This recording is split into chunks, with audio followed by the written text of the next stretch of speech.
Hello, Ice in Italy. Dushan here, your MCVPOD, and I'm here to present you the product, the growth path, and the growth model. So in this short video, I will just explain you what is the growth model, how are we going to use it, and what do you need to know in order to make the most out of this very useful tool. I hope you are going to like it, and I hope it's going to be very useful for your planning in the upcoming term. So the growth model is actually the part of the tools that OD department is developing in order to facilitate growth and development of the organization. So if you remember, we have been talking with the OD model that everything that we do in ISEC is divided into two parts, between the strategy and implementation. And that on one hand, we need to have a clear strategy and need to be clear on what are we doing and why are we doing it. But on the other hand, we also need to make sure that we have right tools in order to implement the given strategy and to make sure that it actually gets executed. And this tool is actually something that plays a very crucial role in between strategy and implementation, mapping out what the strategy is, but then working on how do we actually implement this strategy in different realities. One of the main reasons why we have decided to develop the growth model was because we wanted to make sure that we have a clarity on how do we specifically approach every single different reality that we have in the end, and how are we managing different realities and different product strategies for growth on different levels in the organization. So what is the product growth path and how do you use it? Basically, this tool is built to help you understand how are you managing and leading your product strategy. So it should give you the clarity on what is the current state of your product and map out the main challenges that you need to face and overcome in order to level up the product. So basically, it sets up the product in different categories and levels and gives you clarity on each level, what are the things that you need to do in order to level up. So there are three main uses of the growth model. First one, growth model can be very useful for planning. So in this context of where we are right now, it can be very useful to help you identify where are you standing right now with your product and what are the key things that you still need to work on and develop in order to get to the desired level. It's mostly going to be useful for the tactical planning actually, because once you set up the goals, you will understand, okay, right now maybe I'm tier 4 and I want to reach tier 2. So what do I need to master in tier 4? What do I need to master in tier 3? And how do I want to reach tier 2 by the end of the year? On the other hand, this tool is very useful for the diagnosis, which mainly is connected to how are we actually analyzing and mapping out the main bottlenecks and issues that we are facing in managing the product.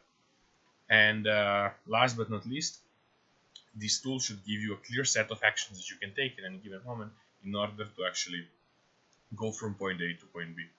And if we go a bit deeper in like what are you going to find inside a growth model? Well, you're going to find basically a growth path for each of the products. So OGV growth path, IGV growth path, OGE growth path, OGT growth path. And for each product, what we have developed is tier model, which is something that you have already seen in the OD model. And hence, this tool is very connected to the OD model. So it is actually part of the OD model. It's not something that is completely separate or different than the OD model. It's just basically the addition to the OD model.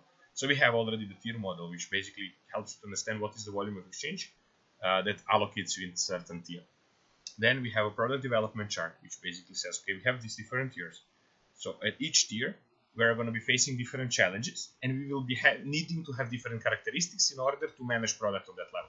So if I'm at tier 2 OGV, I need to develop those characteristics in order to successfully manage product on tier 2. And then I will face certain challenges which I need to overcome in order to level up. So we have defined what are the characteristics and challenges, very similarly to the Grainer model, on each level of the product management. So for each level, you will get certain amount of characteristics that you need to develop and challenges that you need to overcome, which will help you to drive the product forward. Then we have developed product health and volume criteria. So one thing that we have been seeing is that just analyzing LCs based on the volume of exchange is not enough. So we have developed also the product health criteria, which are basically giving us clarity on what are the things that LCs need to do, that you guys need to do right in order to manage product properly. And then we will be using this to monthly analyze and map up the product performance and give tips and suggestions on how we manage the product better way.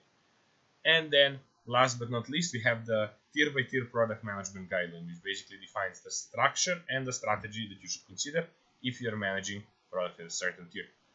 And a note, if you are managing product at a certain tier, you should be mainly referring to your tier and first developing characteristics and overcoming challenges of that given tier. So you could level up, and then once you level up, you are going to manage the strategies of the next tier.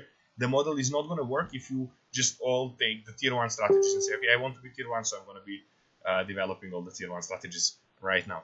You should first master where you are, so you could actually get where you want to get. And that being said, let me show you very practically an example of how the growth model looks like. We're going to just use the example of OGV. So we're going to see how the OGV growth model actually works. So as you can see, the first thing here is the tier allocation. So you have a different set of approvals that you need to do to be allocated in a certain tier based on the semesters. Very easy. Then we move on to the second part, which was the let's say challenges and characteristics mapping. So as you can see here, what's written now is product growth, way you manage it needs to evolve. So for every stage at which your product gets, you need to have different set of characteristics and overcome specific challenges. By ensuring that you are actually acquiring those characteristics and overcoming those challenges, you will be leveling up your product. So you have, see here, like for example, what are the tier 4 characteristics? So these are the things that if you are a tier 4 LC in OGV, you need to make sure that you are developing those characteristics and that you have them. Then what are the challenges that you need to face? So those are the things that you should be focusing on in your strategies. And once you have all the characteristics and you overcome all the challenges, your product should naturally grow to the next level. And then you develop characteristics, you overcome challenges, and you go to the next level. Then here is the volume and health chart. So you can see that, for example, for OGV, we have 3 volume criteria, which are applicants, approvals, and signups. And then we have health criteria, which are conversion rate between sign up and applicant, percentage of applications to entity partners, percentage of conversion from applicant to accepted, conversion from finished to complete, and process time, the amount of days that pass between sign up and applicant.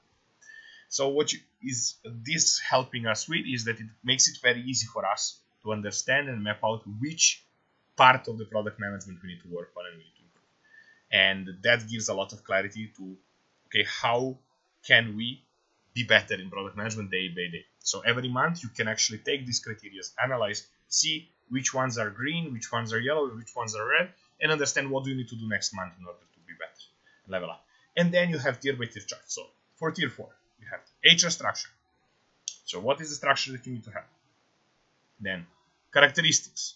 So what are the characteristics that you need to develop? What are the challenges you need to overcome? And then for each of the criteria plus marketing, you have set of tips on what you should be focusing on. This do not look at this as like, okay, I'm just going to do this and then everything's going to be fine. No, this is just kind of like a hints and help on like what are the specific things that you should be trying to ensure in order to level up the product. So for example, talking about process time, if you're at tier 4, you should be having up to 2 markets to operate in, so you can ensure that actually your focus is very narrow. You should be having individual EP management strategies, and LCVP should be responsible for assigning EP managers. And then as the tiers evolve, the structure evolves, characteristics and challenges evolve, and also things that you do inside each of the, let's say, areas of the product management also evolves. And that continues for tier 2, tier 1. So that's mainly it about how do you use the growth path. I really hope you like it. I really hope you find it useful. And as you go to the tool, you can see also the other products. You can check everything in the link that is provided. And just make sure that you are getting familiar with it. And make sure that you are going into the term, being very clear on like, okay, what does it mean managing the product? And what does it mean being a product responsible or managing the product responsible? And that's it from me. Hope you like it and have a nice day.